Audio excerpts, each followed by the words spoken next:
Kembali lagi di channel saya, channel Gibson Aditya Aprianto. Gimana teman-teman kabar kalian? Apakah baik-baik saja? Ya semoga kabar kalian selalu baik-baik saja ya. Saya berikan kesehatan keselamatan diri kalian maupun keluarga kalian. Dan jangan lupa subscribe channel saya, channel Gibson Aditya Aprianto. Jangan lupa like dan share ke teman-teman kalian. Semoga channel saya bisa berkembang dan saya bisa lebih semangat lagi membuat video-video yang membahas seputar kejadian-kejadian yang ada di Indonesia atau di muka bumi.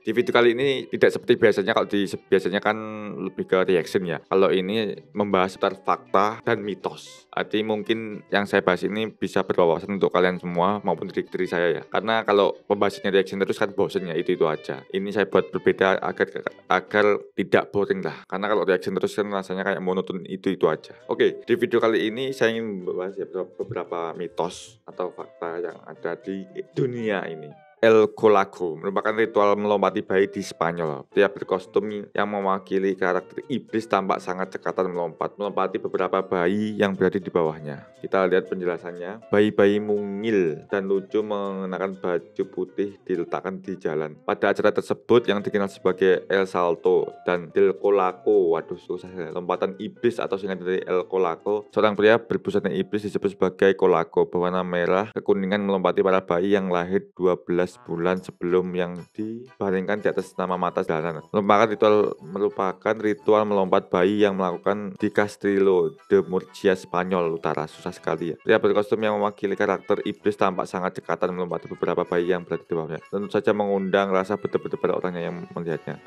Asal usul tradisi tersebut tak diketahui, namun dikatakan dapat membersihkan para bayi dari dosa asal, memberikan mereka keselamatan dalam hidup dan terhindar dari penyakit dan roh-roh jahat. Bagi masyarakat setempat, mereka justru menunggu ritual ini karena dipercaya bisa menghapuskan dosa para bayi. Sudah 400 tahun lah tradisi ini berjalan. Terus ritual ini merupakan bagian dari perayaan besar Corpus Christi umat Katolik di Spanyol. Menurut saya pribadi, kalau bayi baru lahir itu dia kan masih suci ya. Cuma kan setiap budaya itu beda-beda ya. Maupun di Indonesia juga terkadang beda-beda, apalagi di luar negeri ya. Jadi ini cuma dijadikan wawasan aja ya. Ininya gitu teman.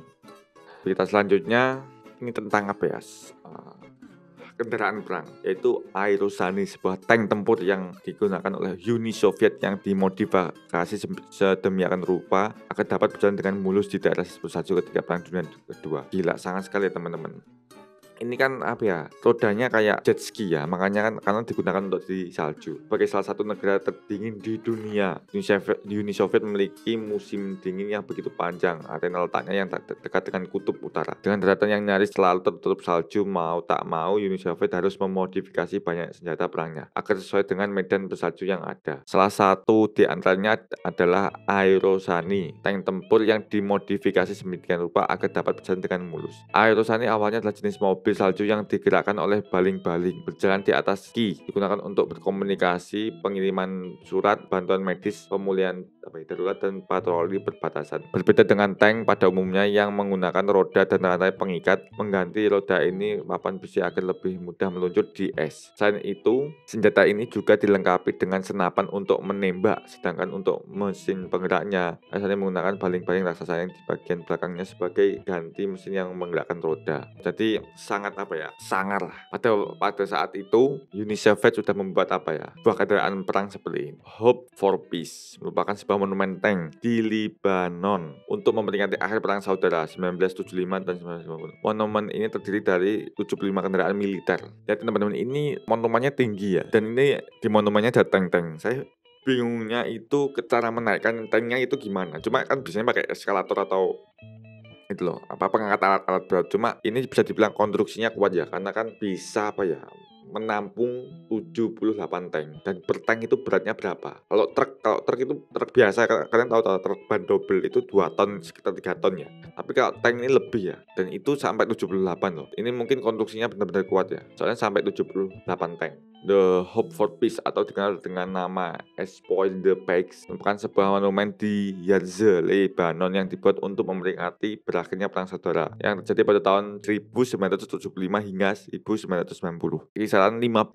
tahun, sangat lama ya. Monumen ini dirancang oleh seniman bernama Armand Fernandes yang berkelahiran Prancis. Wow, amazing. The Hope for Peace dekat Kementerian Pertahanan Nasional. Bangunan ini dibangun pada tahun 1995 yang merupakan monumen resmi untuk memperingati berakhirnya perang saudara di Lebanon. Monumen ini terdiri dari 78 kendaraan militer seperti pengangkut personil lapis baja (APC).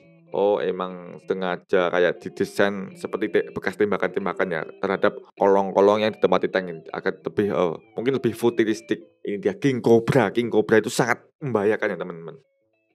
Cuma kita baca aja. Ilmuwan berhasil menemukan kerajaan King Cobra, Ophiopogus Hannah, yang disebutkan kerajaan tersebut membentang luas di daerah tropis Asia. Para ilmuwan mengatakan kalau tempat itu berada di sepanjang Indonesia dan India. Intinya kita kan harus berhati-hati ya. Cuma kan kayak gini harus dilestarikan karena apa? Kalau sampai punah kan sangat disayangkan kan. Kan biasanya ada komunitas reptil yang menjaga istilahnya habitat King Cobra ini. Cuma kita membaca penjelasannya, menariknya penelitian terbaru mengungkapkan kalau domain besar King Cobra ternyata tak dikuasai oleh satu spesies saja, melainkan ada 4 spesies King Cobra yang menguasai kerajaannya di Indonesia hingga India. 4 spesies yang diusulkan yang belum diberi nama resmi adalah garis keturunan garis Barat India Barat dan garis keturunan Indo-Cina di Indonesia dan Cina Barat, garis keturunan Indo-Melayu yang mencakup India dan Malaysia, dan garis keturunan Pulau Luzon ditemukan di Filipina. Jadi ular pun juga bisa belasteran ya teman-teman. Keberadaan beberapa spesies King Cobra mengejutkan karena mereka terlihat mirip, berbagi habitat yang sama, menunjukkan perilaku yang serupa, kata Kartik Sankar.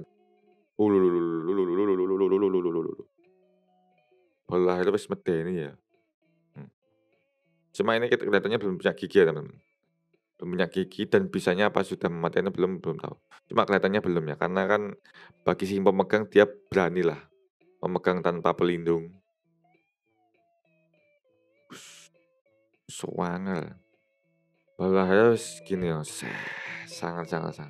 Nah itu teman-teman tentang fakta atau berita yang menarik yang ada di Indonesia maupun di dunia ya. Ya semoga pembahasan yang baru ini bisa dijadikan untuk teman-teman yang bosan lah dalam melihat konten-konten saya sebelumnya yang tentang reaction ya. Gitulah intinya. Oke, sekian dulu teman-teman video untuk kali ini. Jangan lupa subscribe channel saya, channel Gibson Ditya Bilanto. Jangan lupa like dan share ke teman-teman kalian. Ya semoga channel saya bisa berkembang dan saya bisa lebih semangat lagi lah membuat konten-konten yang membahas apa aja lah. Karena kalau membahas satu tema aja mungkin membosankan ya, itu aja. Yang saya rencanakan akan membahas berbagai hal ya, yang bisa dibilang hal-hal yang menarik ya, hal-hal yang tidak menuntun, hal-hal yang bisa bermanfaat untuk kalian semua. Gak cuma hal-hal yang receh yang cuma guyonan aja ya, tapi ada diselingi hal-hal yang bermanfaat. Dan sekian dulu teman-teman, terima kasih sudah menonton video saya. Saksikan terus video saya di konten-konten selanjutnya. Terima kasih.